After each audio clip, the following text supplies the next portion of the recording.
now listening to the Come to the Table podcast with your host, Sean McCoy, where each week he invites a guest and welcomes them to the table to discuss any and all topics. First and foremost, Christians are called to love all people, and one of the best ways to love them is to sit down, talk with them, and listen to what they have to say. Thank you so much for joining us on this journey. So welcome to another episode of the Come to the Table podcast. I'm your host, Sean McCoy, and as always, I am excited to be here. My next guest, Hayden Bruce, who's joining us. I met him through one of my favorite places to find people, not just podcast guests, but people, and that's in the Mixed Mental Arts group that you may have heard us talk about with Hunter and with Kate. And one of the things about Hayden that really impressed me when I first started talking to him was just a very pragmatic approach to his faith. And we found each other in that sense. And so I thought it'd be a wonderful topic to sit down and talk to him about, which is just faith in general, and how it can be a difficult subject. It can be a subject that we're expected to, especially on the faith side, that if you have it, that it is expected to be a static thing that just is and never has any kind of ups and downs, or doesn't have any kind of ebb and flow. And I think that's anything but the truth. And so I reached out to Hayden and said, "Hey, look, man, I'd love to have you on. We've had some really nice conversations about some stuff that he's doing. But would you come to the table and accept my invitation to come and talk about just faith in general, and let's see where the conversation goes?" And so with that, Hayden, my friend, thank you for accepting the invite and coming to the table. Hey, Sean, it's a pleasure. Well, awesome. But so we'll start out. We'll do what we always do. We'll go through the bio and then do a couple of warm-up questions, and then we'll head on from there. So Hayden is born, raised, and still lives in Detroit, Michigan. Your dad is an engineer, and he worked in the auto industry, made tools that were used on assembling cars and things of that nature. And around the auto industry, your mom worked odd jobs here and there, and that you are personally currently engaged. So congratulations on that. Thanks a lot. You do plan on having kids. And when I asked him about his humble brag, it was kind of interesting. He really didn't want to say. He didn't really want to come up with one, a little bit of, which I appreciate, but I kind of said, "Hey, give me something." And it turns out, which I thought was really impressive and something to definitely humble brag about, is that you are a self-taught drummer. So tell us a little bit about, how do you teach yourself how to play drums? What was that like? Like most things, I think it's always easier to learn something when there's a need. And when I was younger, I went to youth group in church, and they needed a drummer for their worship band. So I just said, "Hey, I want to learn drums, so throw me up there." Because I threw myself into something like that and wanted to avoid mistakes, public shame as much as possible, I just went in my basement. My dad actually got me this super raggedy drum set that he got as a hand-me-down from someone he worked with who just had it thrown in his basement. And I just would listen to old punk rock music for hours just with my headphones on, and would just try to follow along as much as I can. It's actually a good way to learn drums because the first thing you need to learn is how to just follow a beat, period, how to follow a rhythm and a tempo and everything. And then you just kind of mess around until you figure it out. But yeah, I kind of taught myself how to play drums, as I think a lot of drummers do a similar thing, but that's my humble brag. You didn't really have a formal training or a real formal understanding of music theory. So have you gone back since then and done anything around that to teach yourself a little bit more about drums, or to apply that knowledge, or you just still kind of run the same way you've always done it? No, it's pretty embarrassing, actually, how little I know about the drums and about music theory in general. I don't even know the names of all the parts of a drum kit, but I could play to almost anything. Well, see, I don't know if that's embarrassing or a testament to just kind of that pure music, kind of just expression and things of that nature. I don't know. I mean, to me, you can be formally trained on something, but if it's kind of just comes from you and it's passionate and you've just figured it out, I think there's a certain beauty to that. So that's really cool, man. That's a great humble brag. It's embarrassing to call yourself a musician. If you're going to call yourself that, you got to kind of know your stuff. From somebody who can't do anything from a musical standpoint, so very cool. So we do 3 questions that we kind of ask around, kind of a get to know. In addition to this, it's kind of goofy questions, and you get to choose between door number 1, door number 2, or door number 3, and whichever one of those that you pick to know. And this is a little bit of a tribute to one of my favorite podcasts. I was just listening to it today. It's a Team Never Quit podcast with Marcus Luttrell and David Rutherford. And this is kind of just a subtle way to get to know you. So do door number 1, 2, or 3. Let's go with door number 2. What life skills are rarely taught but extremely useful? How to break into a car, which I've done many times in my life on my own vehicle. It came to mind because just the other day I went to the gym. I actually just started a membership. And so like the first time I went to this gym, since I got the membership, I locked myself out of my car because I didn't have a lock yet for the locker, so I wanted to lock my stuff in my car. So I took off what I thought was because my ignition key and my door lock key are separate. I have two different keys. So I thought I took off the door key, and turned out I took off my house key. And so when I went back after the workout, I went out in the freezing snow to realize that I had locked myself out of my vehicle. So I think that that's something that we can all stand to learn from. And you did qualify a little bit that it's not so that you could then borrow other people's cars. You see it as a useful thing that you can then turn around and so when you lock your keys in. So it just reminds, that kind of reminds me of car alarms. I don't know, for whatever reason, like, have you ever seen a car alarm work? I was thinking about this the other day. Not my own. I mean, those things seem to go off, and it's just like, who's not? Anyway, it's kind of off topic, but that was on my mind lately because it seems like every time I go by a car, but the car alarm going off, there's somebody frantically trying to turn it off, and so anyway, goofy thing. So then the next couple of questions. One is describe your faith spiritual mantra. My faith spiritual mantra. What do I believe in? I guess I can go cliche in that love, something to that. I don't know. I don't really have a mantra because kind of my whole perspective is testing things out. So I guess I could say that, but then that would be a little too simple as well. Yeah, I don't really have a specific mantra other than test things out by the way test spiritual beliefs out by the way they act out in human actions and the way that they cash out in human actions. I think that you could have a completely coherent belief, and if it leads to nothing but human pain and suffering, it's not a very good belief. I guess we'll get more into that later as we talk faith and religion and all that. But yeah, I guess I would say test beliefs out by their human action. Gotcha. What faith, good or bad, has had the greatest impression on you? What faith? Yeah, any faith. Any faith that you've seen or you come across in your life that has had the greatest impression on you, good or bad? Are you talking about like specific examples of someone's faith? Yeah, it could have been maybe you just saw, you grew up in a group of people that were of a certain religion and you just saw them doing really wonderful things, or just in your experience around a certain religion that was really negative that really had the greatest impact on you from the outside. That's a good question, because I think that question affects us on such a deep level that we don't even realize all the time, the way that the faiths that we observe affect our own faith and affect the choices that we make and the directions that we go. I would say that the faith I've had a lot of people in my life that have taught me through their own faith, have taught me a whole bunch of things, either for good or for bad. The one example my brain keeps going to is a mentor of mine. He was the director of my Bible college that I went to. And I mean, today I would say that we probably disagree on a lot of things, but to this day, I respect him more than anybody as a religious thinker. He just has a way of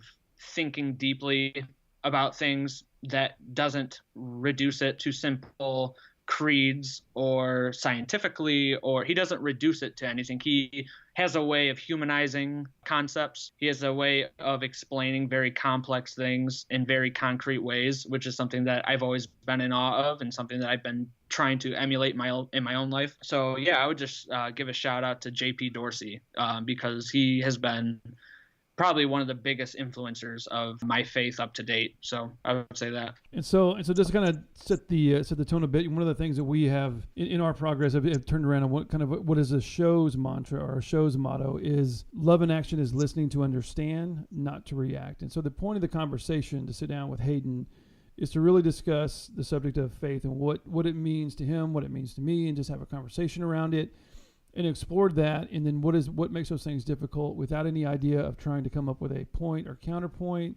We're not here to debate the merits either way. It's just more of it's a couple of guys just having a discussion around something as you would almost like a campfire. And so with that, I think we can kind of dive in and talk a little bit about maybe the best thing to dive in that regard is to kind of ask you a little bit about when you hear the word faith, what does that mean to you? Like, what does that word strike in you, and then how do you see it in your day to day? It's weird to answer such a simple sounding question because I've done like, not only have I was raised a Christian, so I have this personal experiential knowledge of what I think about when I think about faith, but then also all the reading that I've done and listening to other scholars, mentors, other people's faith. So it's like, it's such a pregnant word, it's such a loaded word, faith. And I guess what I think about is the way that they relate to the world, to the universe, that can be as local as how we interact with each other, which is the social level, but it can be expanded to the way we relate to transcendental ideas, God, things that go beyond our ability to rationalize and think and put into clear, meaningful words. So it's the way we relate to these really abstract concepts that millions of people throughout history have felt personally aware of and have felt like they have a personal relationship to these super abstract concepts. They feel like they have a relationship with the world, with the universe, with God, with life itself, and they feel that similar thing when they interact with each other. And so you can abstract it to really, really complicated degrees, or you could scale it down to the local level of how we interact with each other. But I think I personally think that it is this really distinct feeling. I think it is a feeling. It can be certainly more than that, but I think that it's a distinct thing that, in a way, everybody has. Everybody has faith in something. Everyone has to have faith in something, otherwise they can't really move. You have to have faith in gravity in order to operate in the world on this planet Earth successfully. So in a way, we all have faith in certain things, and then some people have faith in more abstract things that you can't see, that we don't necessarily all agree on. We can all agree on gravity, but there's other things that we can have faith in that we don't agree on, and then I guess that's where things start to get complicated, and we can start to disagree either civilly or violently. So I think faith is quite simply a complex word and concept to deal with, but it's something that I have been personally obsessed with. I've been occupied and preoccupied with it throughout my life as a Christian, and then challenging those ideas. My faith has gone under a sort of journey and a process and a transformation, and it continues to, and I expect it to continue to. I really hope it doesn't stop where I'm at now, because I have so much to learn. But yeah, it's just one of those words and one of those ideas and concepts that can be extracted to so many different levels. It means so many different things to so many different people. So you said around, and I think that's, it's perfectly fair to see it as it is a kind of a pregnant thing. We've given it this idea of this almost an ambiguity to it, in terms of, well, you just say it's my faith, and it almost kind of implies something, and everybody thinks it might mean something, but then you break it down, and it is something different for everybody.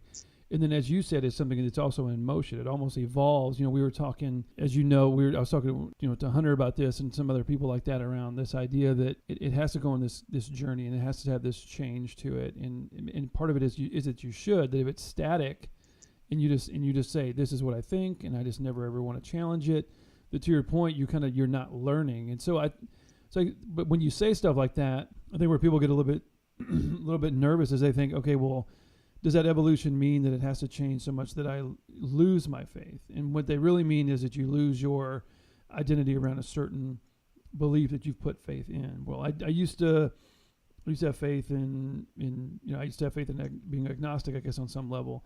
And then I decided to change that radically and to become a Christian. And as you mentioned, you grew up in a Christian home, but then you became something, a modified version of that. You call it it's a phrase I've heard you say, is being a pragmatic Christian. When did it start for you in terms of that journey, and what was the real catalyst for that? What, the transformation, or the when did you first start to go from just kind of a stoic, well, this is what I was taught and this is what I think, to then all of a sudden like, let me challenge that idea, let me challenge that particular thought process, and then does that open the door to more and more reflection that caused you to then kind of go along that journey and change things up? Well, to a certain extent, I think, as I've been told by others close to me, I've always had kind of a rebellious spirit. I've always had a hard time just allowing myself to fit into the structures that I was placed in by other people.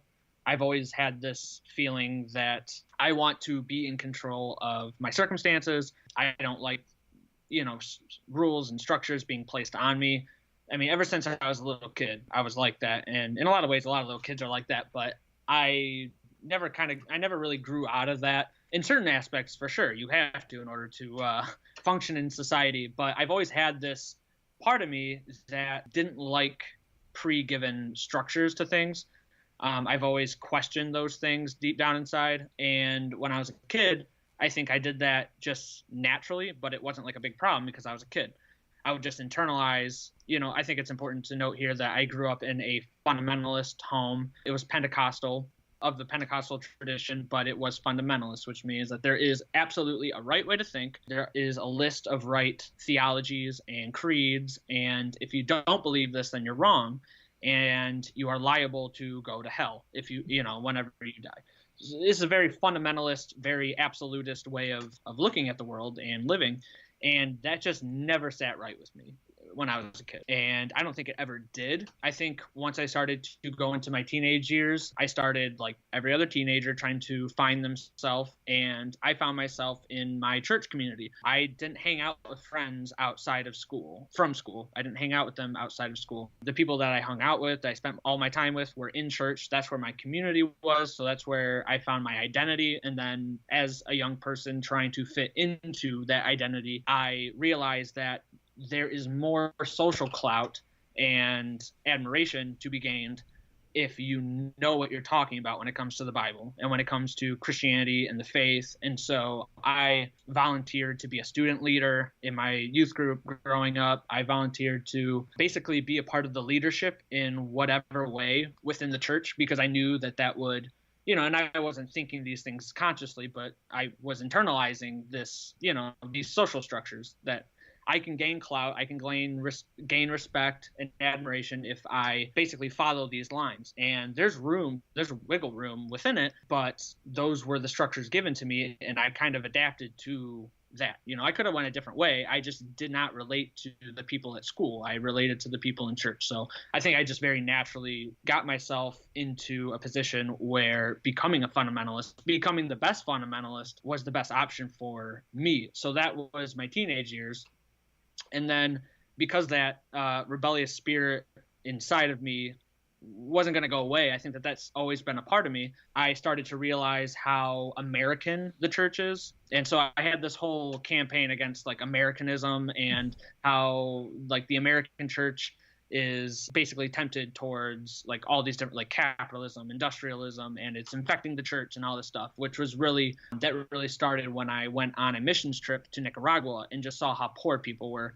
And when I came back home after I went to the dumps in Managua, and where all these kids were living, like all these people were living, and we took like 50 to 100, I can't remember the exact number. We took a bunch of kids out of the dump, took them to this like lake, which a lot of them had never even swam before. We took them to this lake to do like a kids camp kind of thing for a week. And it was the first time many of these kids had a meal 3 times a day. And so putting a face on the need that was out in the world that I had never experienced growing up, and that I see a lot of people take for granted in America, that just really, really struck a chord in me. That really messed me up. And so then I started to rail against the American church, which there is no American church. There's American churches. Mm-hmm. I think there is an American culture for sure, but I started to rail against those things. So I went to Bible college so I could really learn the truth, so I could start to critique all that stuff.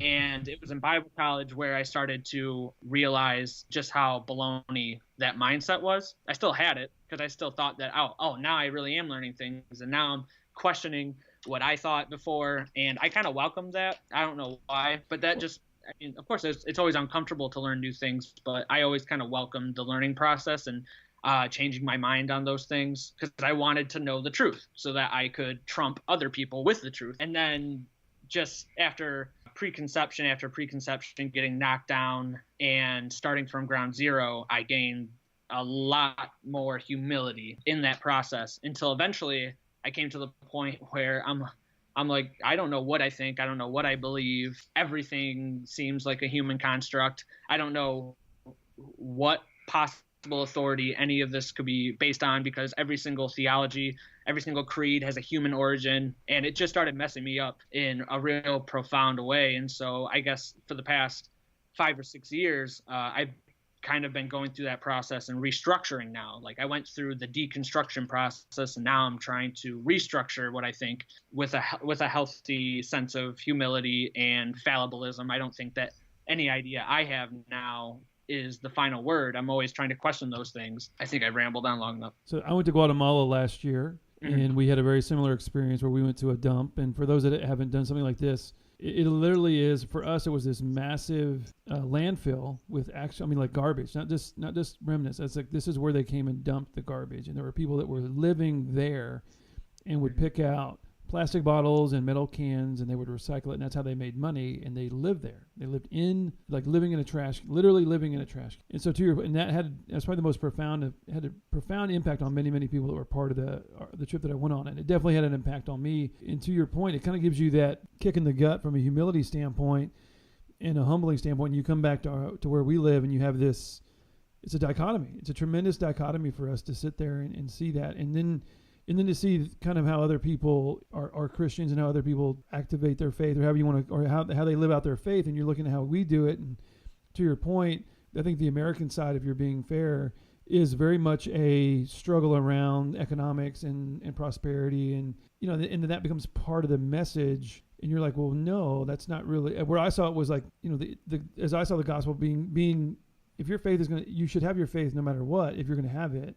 In terms of your belief, it shouldn't be conditional upon material things. I think that becomes we have a lot of that issue in our country, where the prosperity gospel and things like that come up, and people are like, well, of course you're almost promised this, and then it becomes the reason that you have. It makes me think of Ricky Bobby and all that, where it's like, they're thinking Jesus for the whole, the massive contract and all their money. Well, of course you're thinking Jesus at that point. You have all this material possessions. Yeah, it's convenient to believe in him at that moment. Very convenient. And so and I think that and then when you have this, but I want to ask you, you said that you went through this transformation where you were on this journey to kind of be right. And I think there's that innate part of us where we find ourselves wanting to have that ability, that authority, that power to kind of say, and part of it starts from an idea of wanting the truth, because the truth is facts are a very comfortable place if they're not debatable, right? If it's very easy to lay in that area, well, no, this is the truth and that's it, and there's no debate about it. I think there's a natural comfort level there that people go through and want to have for themselves. So that's why if something doesn't necessarily quite make sense and they don't know how to explain it, having faith in something, and if that's the reason you believe in something, takes on a little bit, it's a lot harder to either argue or to transfer or to even validate on some level to say, well, why do you believe in that? Well, I just kind of, just saying just because you believe becomes very, very difficult for people to then even relate to. And that's why I think that that ebb and flow we have to have that. I think it has to be part of the process. We have to allow for that. And in this militant way that we look at anything, I think, even science and even things like that, and people might get all excited and go, well, you can't dispute that, you'll drown if you get in water. Well, I'm not trying to dispute things that are kind of like in that level. I'm talking about just not taking everything at face value, that everything that you've ever had. And I was having this discussion the other day as well about what does it really mean to kind of like believe in things, and why. And if you've never actually experienced it, how can you say? It was around things like cryotherapy and essential oils and Himalayan salt lamps and all the rest of this stuff, right? How do you know? And there was a lady I had on my show that was talking about cold showers, and or at least one of her episodes about that, how it could be good for you. Well, if I've never taken a cold shower or done something around that area, how can I say that it hadn't worked? And I think it's a little bit of what you're saying about this evolution and this idea of constantly pushing that. But you also mentioned that in your experience in faith and people that you grew up around, and I'd be curious how they look at that today. How do people that you grew up in that were a little bit kind of more on the, I don't want to say militant, that's maybe not the right word, but much more stoic about what they believed and kind of very much know we have the right way. How does that transition been, and how is your relationship with people that you grew up around that area? There are a lot of people from my past who do not get it, and that's rough. You're going to lose in a way, as we move forward in life, we always lose the relationship of the past because we're constantly adding to experience. And so relationships always have to evolve and have to grow and become a new thing. But a lot of relationships they can't grow past that point because one side, my side, I want to grow with people, but they cannot accept me growing in a certain way that goes outside of their categories of what is possible or what's allowed.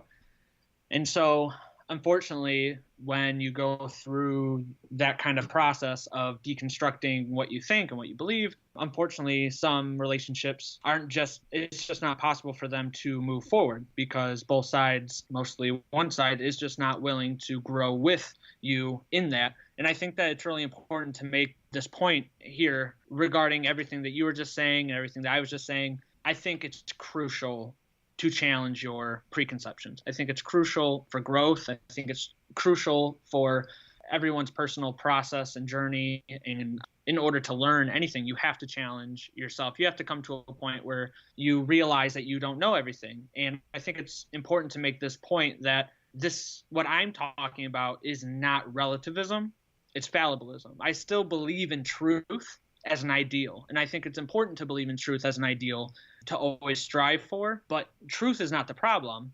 Certainty is the problem. And having absolute certainty is the problem. I think that absolute certainty is nothing but a hindrance. It's a psychologically rewarding feeling. It feels really good to be certain about things. I mean, there's all sorts of, I'm sure there's all sorts of good feeling chemicals that are involved in certainty, but it will not progress you as a person. It will not progress you in your relationships. I mean, you're married. I mean, how many times have you been absolutely certain about something and it's just not worth being absolutely certain about it because it's just going to leave this huge roadblock in progressing forward in a conversation, in a dialogue about something. I don't think that certainty is a humanly beneficial thing in most cases. I guess I can't say that for all cases certainty is not useful. I mean, it's a very useful thing. But I think when it comes to personal growth and intellectual growth, emotional growth, you have to humble yourself. You have to say that I don't know everything. I mean, that's why community is so important, because we don't know everything. And not only do we not know everything, we don't have the time to possibly know everything. Right. So in a really real way, our acknowledgement of our fallibilism, our acknowledgement of our small place in the world and our inability to know everything, it allows us to need each other. It allows us to be in a healthy community where I'm going to go this way and I'm going to search for the truth in this direction. You guys are going to go in a different direction and look for truth. Kind of like King Arthur and his Knights of the Round Table. They were all looking for the Grail, but they all went to the darkest place to them. You know, they all went to what they saw as the darkest place, which was all different. And in order to search for the Holy Grail, which was salvation, and then come back to kind of share their notes and figure out where it is. Like, I think in a real way, we all do the same thing, that there is a holiness or a sacredness to subjective personal experience, that I am going to go out into the world and experience and find what I can find. And I'm going to bring it back to the community, and I'm going to share my notes, and I'm going to explain what I found. So I think that kind of dynamic is healthy for a community. I think under times of crisis, that's when we can use certainty. We can use rules and structures and order. But for a lot of us, we're not undergoing intense crisis. So we're not in a war. We're not under crisis all the time. And so when we aren't, that's when certainty is just not a useful thing. It hinders curiosity. It hinders growth. It hinders inquiry. And I think that those are the things that we need in order to be creative and to find creative solutions to our problems. And there's always new problems to solve. I just think that truth is good. Certainty is usually not that great. You hear this all the time where people will say, not that you're doing it on purpose, you're being kind of this abstract generalization around certain changes and everything else like that. Would you give us an example or something that you thought of, even like a specific example, something that I thought this, and not to try to single out a certain part of doctrine or to throw anybody in the Pentecostal church or anything, like, not trying to do that. I'm just trying to give, this is your journey of where you said you thought something, and then kind of go through a little bit of what that was like to how you recognize it, and then how you were able to then change it, and what that actually looks like. Because I think so many times we talk about this, we talk about challenging our faith or struggles or this, that, or I have different thoughts on it, and then we kind of leave it at that. If you don't mind pulling back the curtain a little bit, what would you say are a couple of examples on that for you? I'm trying to think of one that's not too controversial. I got one that might be a good example because I've gone back and forth on it multiple times. Right. The idea of original sin, the idea that human beings are nothing but sinful, that's one interpretation of it. That's kind of like the mainstream view of original sin, that every single one of us, by nature of the fall, which is Adam and Eve eating the apple, the very first sin, now humanity is tainted with sin. Every new human being is born sinful and in need of salvation. This is a mainstream view of Christianity.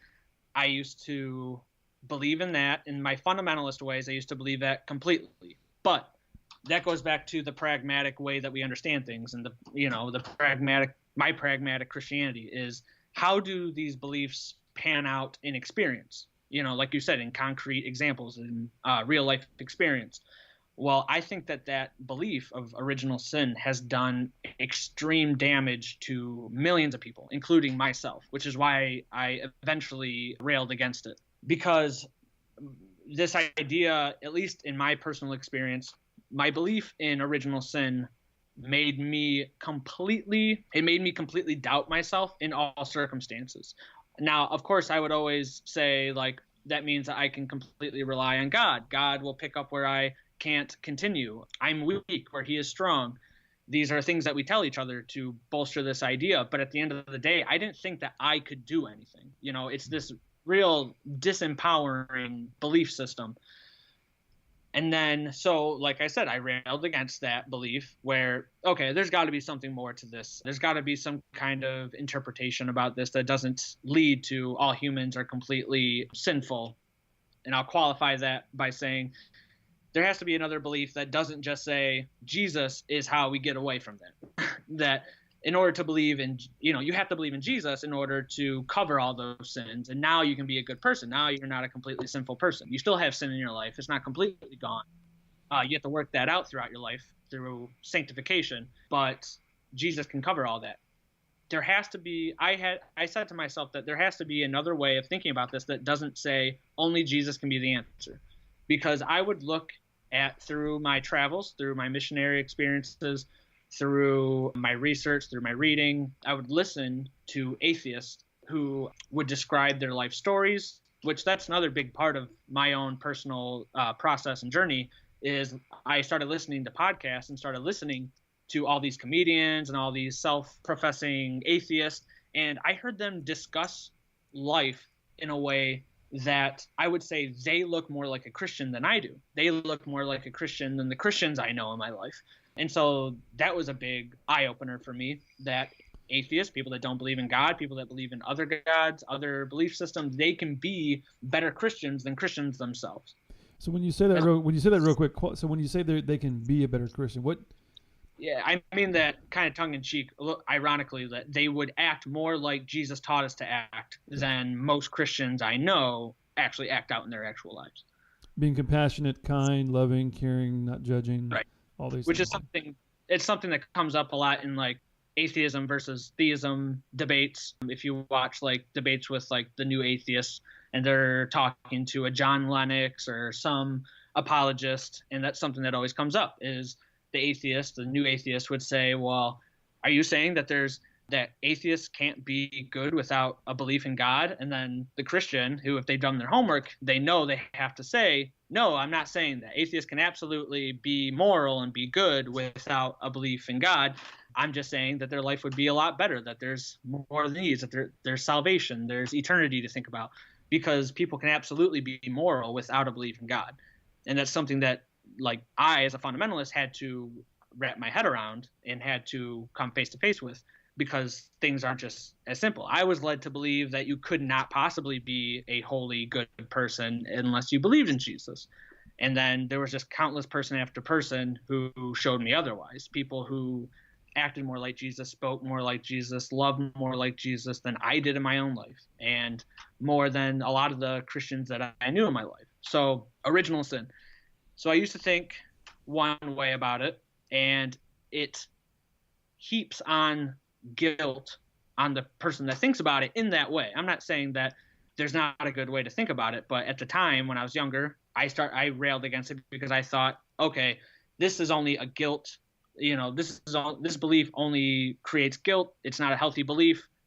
So there has to be a better way to think about this. So then I did not believe in original sin. And now I come full circle, and I know that things aren't that simple. I know that things aren't just relative. I know that I may not believe in a original sin as this real substance thing that exists in the world that is infecting everyone. But humans are not perfect. Humans are fallible. Humans mess up. That's what the beginning of the Bible, the Genesis story, is all about. It's about the fact that we became self-conscious. We became conscious through our sins, and that's what makes us. Sorry, I'm getting a bunch of different ideas jumbled up. It's okay. Come on. This is it's a conversation. It kind of goes wherever it goes. It all makes sense. But the idea is that I used to think about it in one way, and that actually did heap guilt on me and caused me to not believe in myself enough to do anything good at all, like to wish for more than just my present circumstance.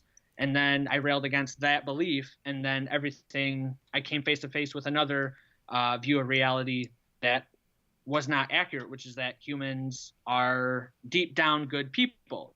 That's kind of the romantic view, is that people are deep down inside good. They're not originally evil, that they're actually good. And if you just put them in the right circumstances or give them the right beliefs, then that goodness will come out. And now I've come full circle, which is kind of a pragmatic middle way, which is that both are true. We both have potential for great evil, and we have potential for great good. And we have to foster our character. We have to develop our character in order to go a certain direction. If you're familiar with Jordan B. Peterson's work, that's kind of what he talks about, is that we have to build the habits of truth, build the habits of good, aim at the most true, aim at the most good in order to build ourselves, which is an existential view, which is that we have to build the kind of people that we want to become. We are not any one thing at any given moment. We are becoming something, and every action and everything that we do and our experiences in life build towards the person that we're becoming, which also goes hand in hand with sanctification. I think that we're becoming something new, which is an idea that I like. So that's an example of specific belief, original sin, where I started in one way. I went to the exact opposite direction of that belief on the other side of the opposition towards it, and then came back to a more rounded out view, I think. So that's just one. I have more. Well, you actually gave a couple more while you were talking as well, which I thought was really cool. But so would you say around, because there is that debate, and people that are atheists or that maybe don't have a religion per se get very, very offended, and rightfully so, with this idea that all of a sudden they cannot be moral without religion. And I don't, because I didn't grow up with any religion, and so I understand that 100%. You can be ethical because you decided to be. And then the irony to that is, even if you're a person of faith, there's an element that you're still deciding to be that as well. And then you're to your point about, so then what does religion do for you? And I think it's much more along the lines of, as you mentioned, that dichotomy of self, the potential for good or bad. It's like, and maybe this will get people upset, but bullying in school, the idea that there's a single bully, like in the movies, of one kid, it's just the one kid over there. And if you get rid of that one bully, bullying goes away. Every kid is capable of being bullied, and every kid is capable of being a bully. We're not, it isn't a one size fits all. It isn't a good guy, bad guy. It'd be great if it was, if you could just eradicate certain things and they would just go away. It's within us. And I see, to your point, around that dichotomy of self, is what is then guiding you. And that's how I see faith, and that's where I see the gospel being something to say, okay, this may not be your initial reaction, or you may be leaning more towards this way in terms of how you meet people, how you touch people, how you engage with people, and that. So what is it that's really going to motivate you on a consistent basis, so that you're not so it's not all the way up and down all the time, to where all of a sudden today I'm a good person and tomorrow I'm a bad person. The idea is to stay in some sort of happy medium all the time, in terms of that balance, right? That there's that balance that we're trying to get to, that I think most of us kind of want, and that's where I think the happy and deserve and these things become so overwhelming for us, because they kind of heighten one end of it and make, well, it'd be great if I was always in my happy place, if I was always happy, or I want to be happy, if I could just stay happy all the time, then I wouldn't be sad. Well, of course. And then there's this pursuit of that, But I think joy, and that's where for me from a gospel standpoint, joy, that contentment that says, hey, you can throw either side of it that you want at me, either way, and I'm going to stay right here in the middle, not get too high, not get too low. Yeah. And then to your point is, what is the real thing we're shooting for? Is it really even about me? And this is where, it becomes where it's not, is it really about me being happy and all the rest of that stuff? That's not the thing. Is original sin, and debating whether or not that is, was it as soon as you're born, or is it when you all of a sudden, I heard this other day on a podcast, which I'm not knocking or saying is wrong either. Their take was a baby is without sin until it commits its first sin, whenever that sin happens to happen. Well, okay, I'll buy that for $1, and we can move on. But by the time you get to where you and I are, we've done our part. I always say this, and I did my part to put Jesus on the cross. But now, what am I going to do about it? And then, but you don't want to.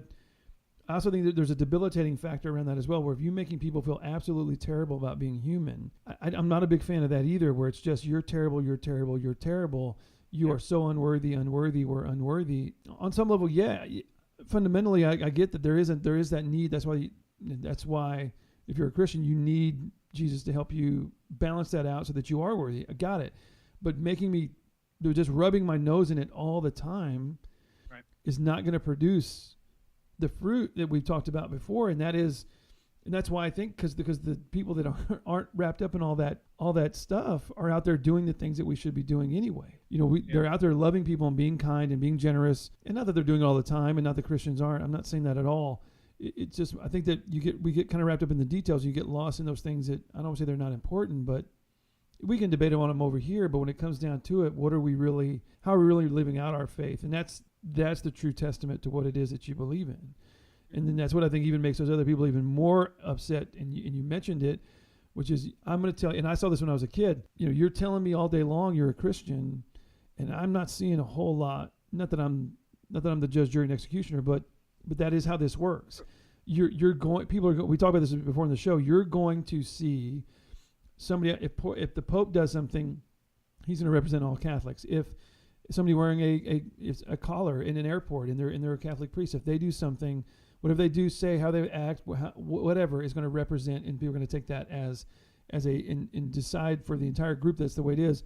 Men, women, football players, right? It doesn't matter the demographic. We tend to judge the entire group that way. So there is a part of that you are representing that entire demographic, and then you're just trying to figure it out, to your point, where you're just trying to figure, you're not really sure where your mind goes or what your beliefs are, and then now you got to act them out properly and represent Christianity all the time properly, and then what? Then you fail ultimately. And so it becomes but in terms of your own personal faith, and in terms of how you, back to kind of that part of it, as you chew through this, when do you to kind of decide like when to turn, or when to kind of go through that? Or is it just really, like you said, just constantly waking up, here's where I think I'm standing on things, and today I'm going to go out there and test the waters and see what happens? Well, before I ever had any conception of the pragmatic method of pragmatism as a tool to test these things, I started to view things through the filter of, is this healthy or not? So happiness is a really bad tester of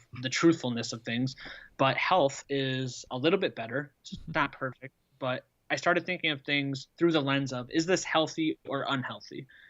Not neutral. Is this healthy or unhealthy, or more healthy than it is unhealthy? And so I started to filter beliefs through that. Back to the original sin thing. Is my view, of course, we're going back again to, the problem is not the conception of, or the problem is not the idea itself, although there really isn't ideas in themselves. There are ideas always. So is my conception of this idea healthy or unhealthy? If it's unhealthy, then I have two possibilities. Either the idea is false, or I'm thinking about it in a wrong way. So my conception of the idea is false. Either way, if it's unhealthy, my conception of the idea is false. The way that I'm allowing that idea to act out in my life is wrong. And so that's my first test for these things is this coming through me in an unhealthy way?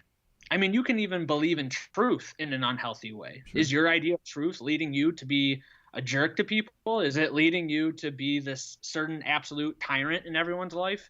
That's certainly a bad conception. And I think if we're being honest, that's a really false conception of truth that that person has, which I've been liable to.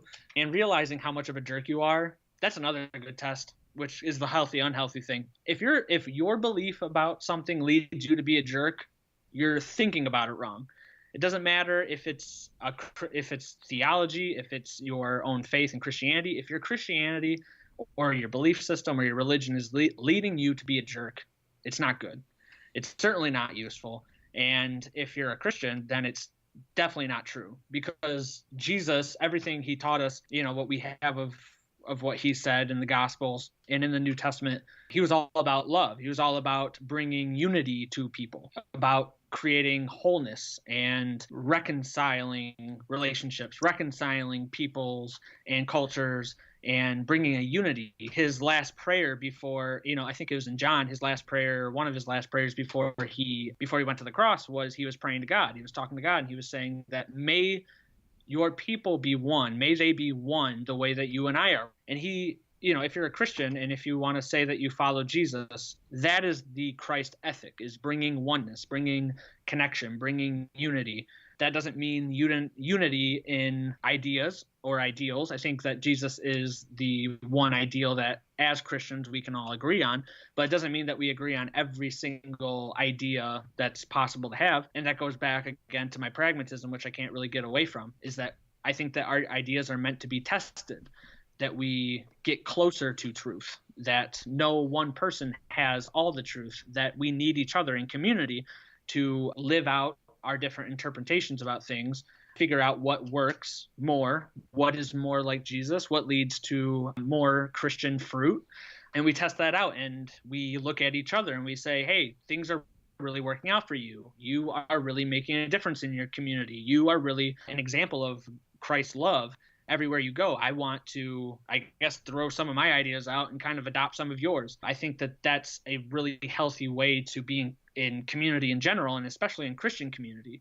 It's a testing of the faith. It's a testing of your ideas. I think that beliefs are meant to be tested, because the way that I look at beliefs in general is that beliefs are habits of action, that what you believe about something will always have an action attached to it in your life. That's how we know what our beliefs mean, is how they are interpreted through our human actions. And so that's also why I have no use for ideas that have no consequences. Like, I could try to explain to you the truth of a unicorn that lives on Uranus or Saturn or any other planet, and we have, I guess we do have a way to test that. So I should say that there's an invisible unicorn that lives on Saturn, and it's there, and it's controlling the universe. It's like, that could lead to all sorts of good psychological, healthy, maybe it makes me happy, maybe it gives me comfort. Those are all good things. Those pass some of the tests, but it doesn't pass all the tests, and it's useless. I could just say, well, why don't you just be all those things without that belief? And that's a lot of atheists' critique of Christianity. And so for us as Christians, as believers, people of faith, I would say that we have to have more than just words to give an example or give an account of our faith. I think it was Paul or Peter that says you need to always have an account, make an account of your faith, of your belief. Why do you believe in God? That doesn't mean that you go out arguing people, but it means that when asked, you know what you think. And I think that there's no better test for what you think than the actions that can be seen in your life. I think that there's nothing clearer than a concrete action to be a description or a definition of what you think and believe. I'm kind of saying that in a jumbled up way, but it's like a testimony. It's like a testimony to what you're right. It's a testimony to what you think. It's a testimony to your experience and your beliefs and what you've done and how you've seen it in action. And but I think even that sometimes I think can become very difficult in how you manage that, in terms of, if I experience something and I'm convinced 100% that it's the Holy Spirit and it's God, it was a God thing, God wink. We have those stories all the time.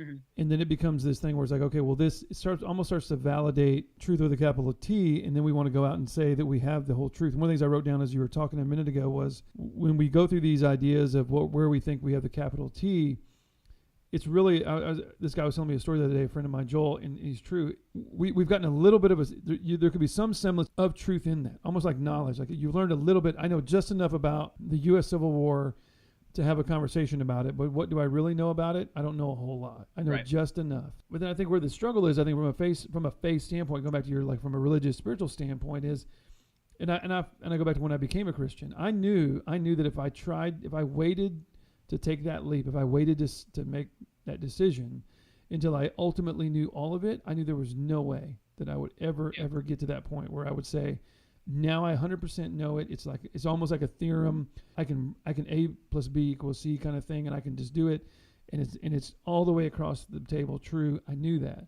and then where faith for me became, and I had to ask myself, where, to your point about this idea of kind of where do you push and kind of see where did I ever have faith before? And I remember thinking to myself, well, I knew in my heart, or I felt in my heart 100% before I became a Christian, that when you die, something else had to happen. There was no way that the lights just went out and that was it.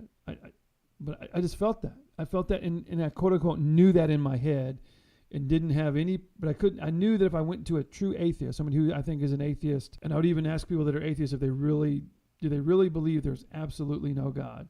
So if this person is going to tell me, no, there is absolutely, under any circumstances, not a God none. We are just here by chance. Okay. Even before I became a Christian, I would have disagreed with that, but I had no way to prove that to them. I just had faith in my heart and in my mind that was going to be something that was true. And so that's when I realized that I had the capacity for faith. Because even up until that moment, I didn't even know that I had it. I didn't even know that I was actually practicing faith on some level, because I really hadn't been challenged, to your point, which I think is really great. And I think as we're getting close to this hour mark and looking at this, because I think you're not, again, we talk about this and it goes quick. To me, it's talking through this. It's not even, it's talking with each other and it's listening. Theme of the show, we keep saying that, and I hope that it resonates, and I hope that we keep saying that, because I want this to come through to those that are listening. This is an opportunity for you to listen to a couple of people, have a discussion around this. It's our take on certain things. It's not agree, disagree. It is when it's time, but then when he's saying something that it's challenging me, this is an opportunity for you to expand what you're thinking. It doesn't mean you have to give up what you believe. It doesn't mean any of that. I don't know why I think we have a little bit of that. I do think of that somewhat of I don't know if it's fair to say if it's an American culture thing, or I think it's just a worldly culture. We want to win. We want to be right. We want to be in charge. We want to have the answer. We want to know. And so that's not fair to say it's American. That's just a person thing. We want to be the one who directs what's going on and has the answer. But man, we just don't. And so that's okay. So I think it's okay to not understand every aspect of the Bible and to be able to argue it. And that's why, for me, if somebody wants to say, well, tell me about this, and this, and why does it say this? On some levels, maybe I can't explain exactly what that means, but let's chew through it. The Bible that I read is not directive. I mean, there's some directive aspects. I shouldn't say that, because there's going to get all kinds of people. But I guess what I mean in terms of the concept around love and the concepts that Jesus is talking about, those general, he doesn't really ever answer a question directly. It much more is making you decide what that means. What does a parable really say? And then, as you mentioned way back in the beginning, how faith influences, because we hear these stories and they make sense. I mean, even if you weren't a Christian, doesn't it make sense not to throw some stones at somebody? If you've never done anything wrong, you pick up the rock and hit her. I don't think you have to be a Christian to understand that principle. So can that be the common ground that we talk about? And then I think we have to allow ourselves to have those struggles in faith to whatever degree that we have them. How do dinosaurs work into this whole thing? If we don't allow some flexibility of thought, and I think that's where people end up falling from the church, is because then it becomes so static and so stoic that the minute it goes to move a little bit, it breaks, and then they just discount it altogether. And it really does break my heart in a lot of ways, from this podcast specifically, of talking to people that have just had negative experiences around faith and didn't have the opportunity to allow for that flexibility in their own mindset. And then because of that, they just decided to just completely can it. And whatever that belief happens to be, and a lot of times it's Christianity. And I just think it's unfortunate, because I think it takes away an opportunity for people to grow and how they can, whatever that journey they happen to go down happens to be. And I think it's really crucial, to your point, that we don't do that. So my thing out there to the audience would really be, take a minute to look at yourself and what you believe in and how your beliefs have changed, but maybe that they haven't, and how many things have. and then allowing somebody else to have that change in their belief as well, and that's okay. And then ask people what made them do that. What made you go from a Baptist to to an atheist? What made you go from a Hindu to a Muslim, or whatever happens to be? So, I don't know, before we sign off, is any famous last words you'd like to throw out there? Yeah, to what you were just saying, I mean, the Bible begins with the creation of man, and it says that God said that we're going to make man in our image. And so biblically, theologically, human beings are the image of God. And not only are we the image of God, you fast forward to the Jesus story, and it ends with God's Spirit coming down and living within us. We become the temple of God. And so in a theological sense, but I think in a very real sense, we human beings are, for a lot of people, the only image of God they see, or that they possibly will ever see. And so there's a reason why our human interactions lead us either to be closer to God or to run away from God. Because for a lot of people, human beings are the closest thing to God that they ever interact with. And your interaction with somebody can lead someone to understand God better or to understand God worse. And I think that we really need to emphasize the humanity of God through Christ. I think we need to emphasize the divinity of mankind within us, because when you emphasize those things, being a person and how you interact with other people really matters. It increases the importance, the significance of every human interaction. And there's existential interpretations of what I'm saying, but treat each other well.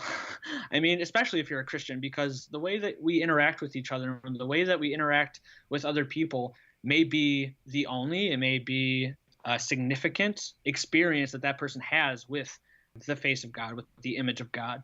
And if you say that you're a Christian and that you want people to know God, then you really need to take account of how you are representing that image. And for myself, no matter where I end up on either side of this conversation, I want to at least know that I represent that image well. So yeah, those are just some last words. I've enjoyed this a lot. No, as always, it's great. And I know you're getting ready to start your own podcast, right? You're getting ready to do that. That's right. So you can free plug it here, no problem. Let people know what it's going to be. Yeah. So my podcast is called Pragmatic Christian Podcast.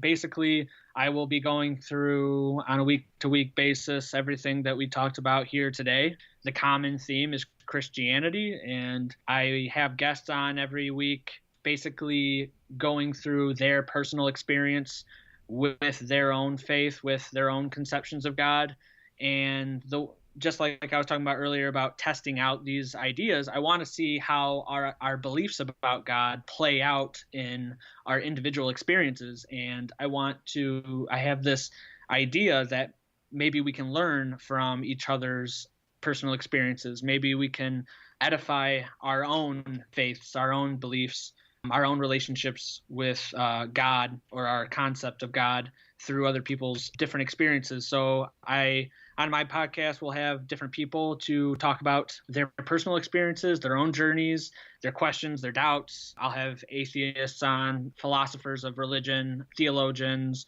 friends, scientists, to kind of tackle this concept of faith and God from a variety of different aspects, because I think that all of these aspects are all additions to our vocabulary for talking about God and faith. And I think that we need all of the words in our vocabulary at our disposal to represent those ideas well and as accurate as possible, if that's even possible. But that's what the podcast is about. The corresponding website will be up very soon, pragmaticchristian.com. That'll be up soon along with the podcast, and I hope you guys check it out and enjoy. Yes, I'd encourage everybody to do that and hear more about Hayden. There's going to be a blog and some other stuff, and he's just got it on his heart to go out there and do this. And for me, any chance to promote that and help you with that, buddy, I wish you all the best with that, and God bless all the efforts you're making in that, because I think it's crucial. I think this is more the same. I don't think there's plenty of room out there for podcasts and for people doing many things, anything in this regard in terms of getting people to really talk about it and hearing stories. It's a big part of the reason I started this. It's why I asked you to come on the show. I appreciate it. It's been great. And I hope that those that are out there that are listening take this as an opportunity to see people who aren't just towing a company line and just saying, here's the thing, here's the ABCs, call it a day. All you have to do is this and everything's great. It really is meant to be something that your faith, whatever your faith may be, something you take on and it becomes part of that, like you said, part of that journey, part of that evolution of how you go through things. It should evolve. It has to evolve. We evolve. And I don't think there's anything to fear from that. I really don't think there's anything to fear from that. It could be just more, as I've seen the evolution, is just much more of the truth than it is not. And that's the beauty of it. So, all right, buddy, as is the tradition here, I'm going to close out with a prayer. If you would be so kind as to join me, and we'll wrap up. Heavenly Father, we just come to you in your Son's name, in Jesus' name. We just want to say, first, we want to pray a little bit about Hayden's podcast and what he's doing. We hope that bears fruit. We hope that goes out and becomes a voice and glorifies you and really represents you for all the things that you are and all the things that you ask us to go out there and be to the world so that they see you, as Hayden put it, in others. And that's really what my prayer is tonight. And what my prayer is for this is that we have those that are out there that see you. And can we all do that? And there may be people out there that don't want to hear.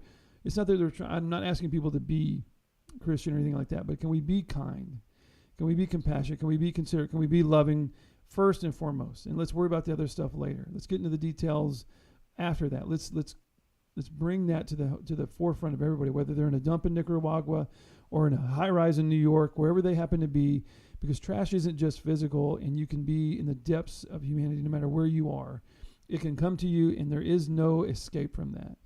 And there is no escape from those doubts. There's no escape from that heartache. There's no escape from needing to be loved and feeling those things. And that is ultimately what we're asked to do and how we're asked to be you to the world, because that's what Jesus was to us when he made the sacrifice that he did. And you're just telling us, hey, go out there and be me to those other people, because I'm asking you to do that, because that's where they're going to see you. And I just ask that people do that. Thank you for this podcast. Thank you for this time. Thank you for all the blessings you give us in order to make this thing happen. We love you. In your Son's name we pray. Amen. Amen. All right, brother. Well, I appreciate it. Typical things at the end of the podcast. You can reach out, Sean, at the cometothetablepodcast.com. Find us on Facebook, Instagram, Twitter. We're out there. Been getting some emails from people and things like that, which is just wonderful. It's great to hear messages and connect with people and find out that there's a lot of people out there who enjoy what we're doing. I hope that one of them is you. And if it is, let people know. We want to bring more and more people to this table and hope that we can continue to do that. Again, thanks, brother. Appreciate your time. And we'll see y'all next time. Thank you so much for listening to the Come to the Table podcast. As always, we hope our conversations inspire you to invite someone you know and love to the table to have an open, loving, and respectful discussion, maybe even a difficult one. If that happens, we'd be honored if you would contact us about it so we could share it. Thanks again. And God bless everyone.